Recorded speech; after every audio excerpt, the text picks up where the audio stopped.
Shadows in the Alley. Episode 4. Bang bang you're dead, a new sound cut through the cold. The scrape of a bolt. The door to Unit 22 slid open. Maria stepped out, gun leveled, eyes like the part of night that does not end. Chaos is a simple machine when you pull the right lever. The first guard turned. The second hesitated. Jenson moved, finally picking a side. He slammed his shoulder into the first man. The gun went off, frozen thunder in a metal cave, the shot chewed a crate. Paper flurried like white birds. Peck ran. Lena chased. Maria fired 2 shots. The first hit the second bodyguard, felling him to the floor. The second just missed Peck, then became a ricochet that became a hole in the timer. The music sped up, then died. The room fell into the quiet that happens when a reel stops spinning. Down a corridor, Peck's footsteps rang. He hit the exit. Lena hit him. They went down together, sliding on concrete and grit. His hand clawed for a gun that was not there. Her knee found his ribs. He wheezed laughter that steamed in the cold. "You won't keep it," he said. "Even if you drag me into daylight, the city will put sunglasses on." "I know," Lena said. "That's why we brought music." Behind her, Maria had the speaker tucked under her arm. Jenson held the keycard and a stack of files as if they might be heavier than law. And the bodyguard's guns tucked into his waistband. Sirens rose outside. Not a sound Peck had planned. Ray must have called it in when the trailer went quiet. Or Finch. Or the rain itself had decided to grow a batch. Peck smiled through his pain. "Internal affairs will ruin you for this." "They're welcome to try," Lena said. When Dolan arrived, he took in the scene like a man tasting a bitter he'd ordered on purpose. "Explain it," he said. Lena opened a file and handed him a photo of Peck with the old task force. She gave him the ledger copy. She set the speaker on a crate and pressed play. The 4 bars filled the cold. The half-clef on the door shone where someone had rubbed frost away to draw it. Dolan watched Peck without blinking. "You've been busy," he said. Peck tried dignity. It slid off. "This is bigger than your badge," he hissed. "Everything is," Dolan said.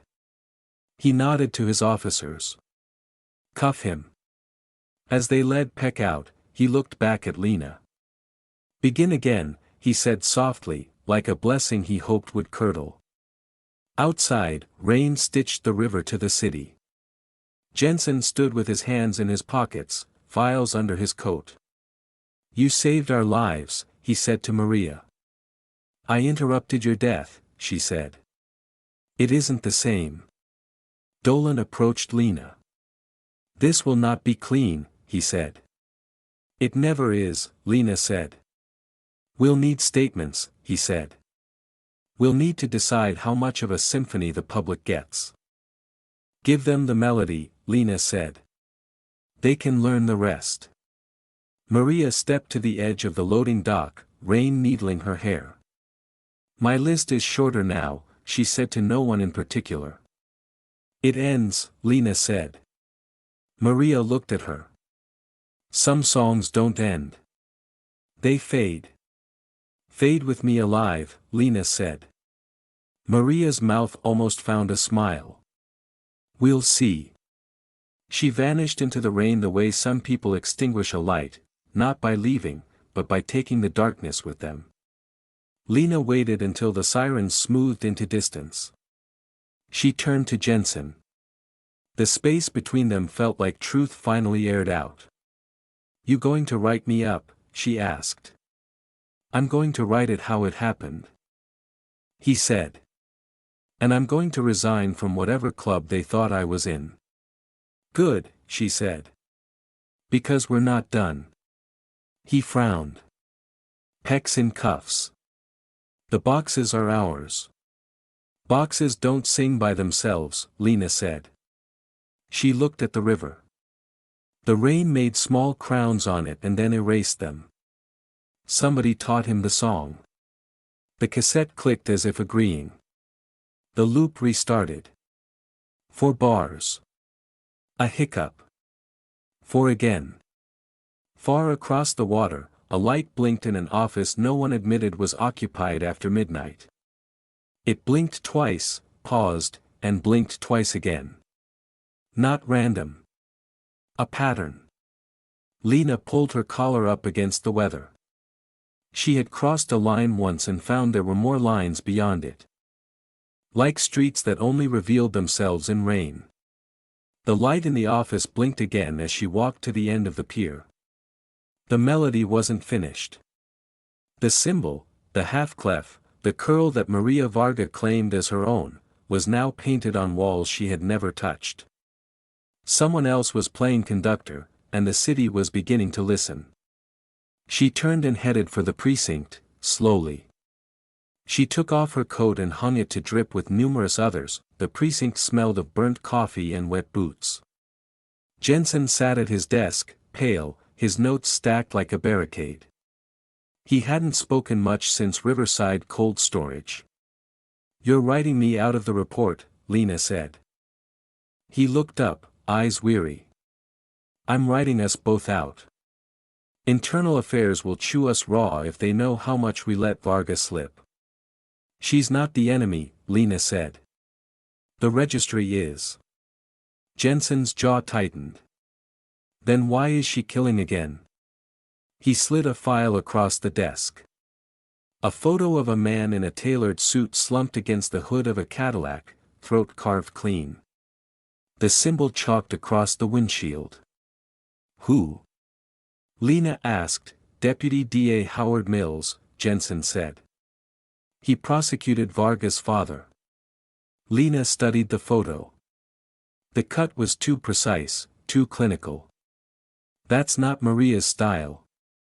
She leaves a story, not just a body. "Tell that to the morgue," Jenson muttered. The captain's office door creaked open. Dolan's stare pinned them both. "You've got 24 hours, he said.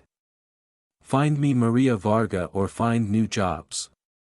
That night Lena waited in the ruins of a train yard where rusted boxcars slept like corpses. The saxophone phrase played again, faint, from a radio tucked in the shadows. Maria stepped out, hair slick with rain, eyes sharp enough to cut glass. "You called," Maria said. "You didn't kill Mills," Lena said. Maria's lips curled. "No. But I won't waste breath proving it." "Then who did?" Lena asked. Maria walked to a wall of peeling paint and drew the symbol with her fingertip. "Someone inside the registry. They want me blamed. They want you off the scent." Peck was a conductor.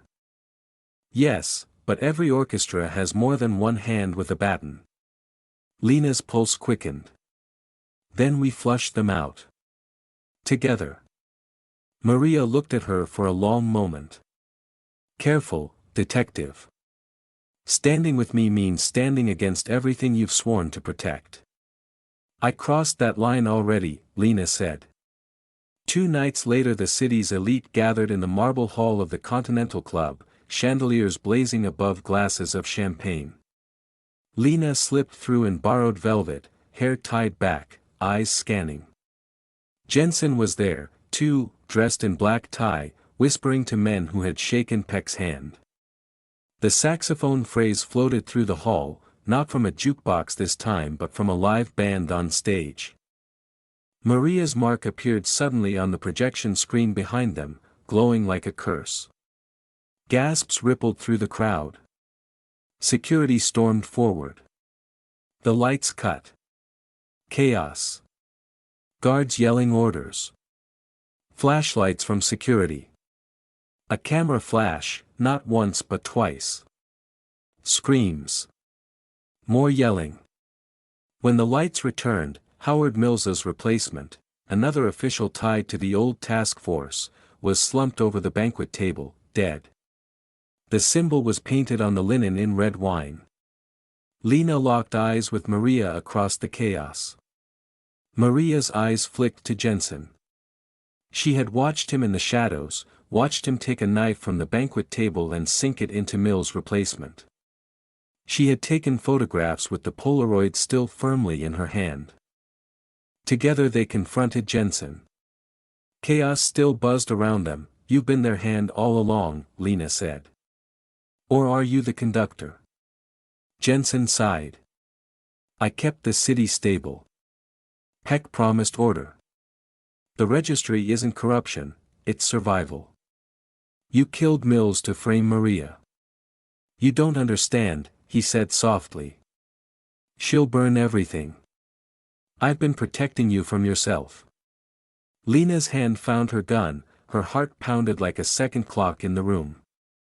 "No, Jenson. You've been playing a part in someone else's song." There the final act unfolded in the echoing halls of the Continental Club, Riverside. "You stood with the men who destroyed my father." Maria's voice was sharp. Jenson's hand trembled near his pistol. "I stood with the city." "You stood with liars," Lena said. And now the curtain falls. The three of them stood frozen, a triangle of history and blood. Jenson's eyes flicked from Lena to Maria, calculating. He raised his gun. Lena raised hers. Marie fired, twice. Jenson fell against the stage boards, his blood seeping into the wood that had once held symphonies.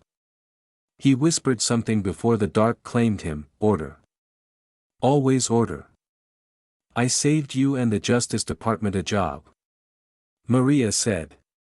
The noise from the panic around them eased and was overtaken by the sound of approaching sirens. Maria tossed her camera to Lena and was gone. Lena was tempted to do the same. To cross another line and fade into the shadows. But she stood firm. "Am I staying to choose justice?" she thought.